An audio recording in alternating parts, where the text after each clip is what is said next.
Cars have definitely come a long way in the last 100 years. I mean, the car I drove back in high school didn't even have power windows or power steering, and that was more than 20 years ago.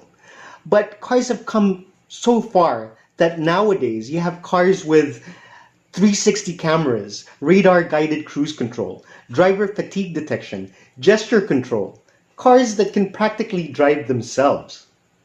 But over the years, there have been some features that didn't quite catch on. While some features were quite innovative, some were just too odd to really become mainstream. Today, we go over a list of extraordinary features cars had. First up, the Mazda 929. The 929 was Mazda's flagship sedan back in the day. The 1991 model looked amazing and still looks contemporary, even today. It already had cool features such as four-wheel steering and oscillating air vents. But its most unique feature, at least back then, was its solar sunroof. I'm sure you've experienced leaving your car in an open parking lot under the scorching heat. And getting back into the car is like having your ass graced with a blowtorch. Well, that won't be the case with the Mazda 929. You see, the sunroof had solar panels that stored energy to power mini fans, which kept your interior cool when the car was parked under the sun. In cooler temperatures, the energy was used to charge the car's battery. Makes you wonder why this didn't become a standard feature in more vehicles. Next, we have the Toyota Townies, which was Toyota's minivan back then. Before SUVs became a pandemic, there were minivans, and this was a soccer mom's dream come true. It was the perfect family hauler with space, storage, and versatility.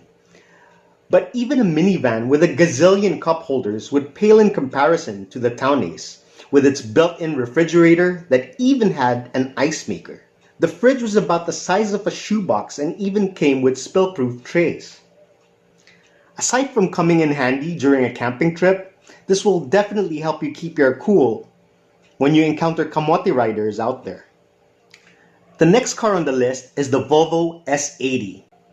The P3 or second generation S80 was made from 2006 to 2016. It received the Top Safety Pick Award from the IIHS in 2007. But what really set it apart was its heartbeat sensor. No, this doesn't measure how excited your passengers get when you show off your driving skill. Rather, it was simply a function on the S80's key fob which alerted the owner if an intruder was in the vehicle by using a heartbeat sensor. Next up, we have the Subaru Brat, which was a pickup made by Subaru using the Leon's existing platform. In case you're wondering why it's called the Brat, that actually stands for Bi-Drive Recreational All-Terrain Transporter. The Brat had optional features such as an optional T-top which split the roof, a spring-loaded hidden floor, and spare tire under the hood, but its most extraordinary feature was its jump seats. Aside from serving as a workhorse, the Brat's bed also had 2 seats for 2 more passengers. The versatility of having a pickup bed that can accommodate people is a neat trick. But imagine the added convenience of having your mother-in-law or even your wife sit at the back while you bask in the ambience of your own privacy. What an awesome feature. What do you mean awesome? Sorry, dumb. I meant dumb. Utterly useless. Okay, next. So just in case driving a premium German automobile isn't enough, BMW came up with what they call the Gentleman Function to further impress the ladies.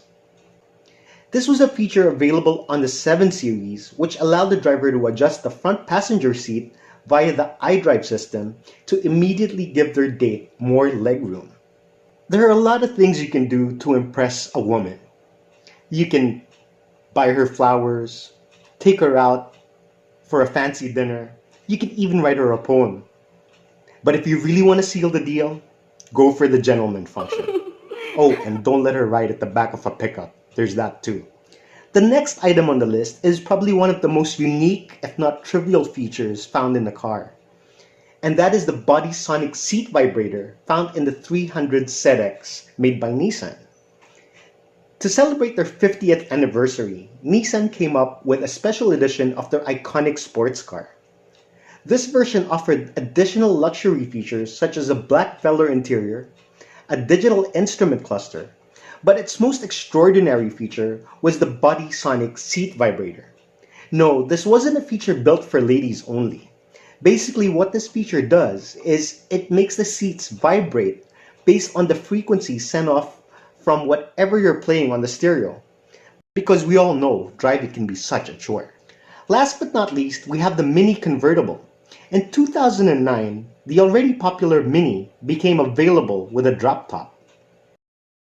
Not just any drop top, but one which you could open with a push of the button on the fly. Well, as long as you weren't going in excess of 20 miles per hour. But what made their convertible even more unique was the openometer.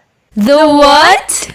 The openometer, a gauge that records how long you've spent driving with the top down. Gone are the sleepless nights of convertible owners wondering how long their top has been down. This makes your fuel gauge look lame and is definitely crucial, as who knows what trouble awaits in the absence of the openometer. So that wraps it up for this edition of Countdown during lockdown. Let us know in the comments if we missed anything, or if you have any suggestions in terms of what you want us to feature on our next countdown.